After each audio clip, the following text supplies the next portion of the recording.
ஆதவ் அர்ஜுனா விஷயத்தில் விடுதலை சிறுத்தைகள் கட்சியின் தலைவர் திருமாவளவனுக்கு அழுத்தம் கொடுக்க வேண்டிய அவசியம் இல்லை என அமைச்சர் ஏவா வேலு தெரிவித்துள்ளார்.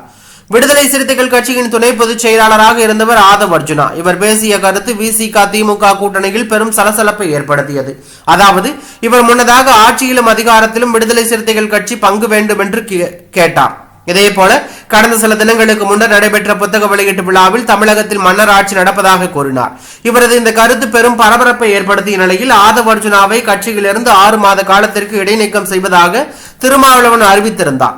இதனிடையே கட்சியிலிருந்து முழுவதுமாக விலகுவதாக ஆதவ் அர்ஜுனா நேற்று விசிக தலைவர் திருமாவளவனுக்கு கடிதம் எழுதினார். இந்நிலையில் ஆதவ் அர்ஜுனா விஷயத்தில் விடுதலை சிறுத்தைகள் கட்சியின் தலைவர் திருமாவளவனுக்கு அழுத்தம் கொடுக்க வேண்டிய அவசியம் இல்லை என அமைச்சர் ஏவா வேலு தெரிவித்துள்ளார். இது தொடர்பாக செய்தியாளர்களை சந்தித்து பேசிய அவர், 2001ஆம் ஆண்டு முதல் திருமாவளவனுடன் சகோதரர் பாசத்துடன் பழகி வருகிறேன். தொலைநோக்கு பார்வை உடையவர் திருமாவளவன். அவருக்கு அழுத்தம் கொடுக்க வேண்டிய அவசியம் கிடையாது என அவர் கூறியுள்ளது பரபரப்பையும் அதிர்ச்சியும் ஏற்படுத்தியுள்ளது.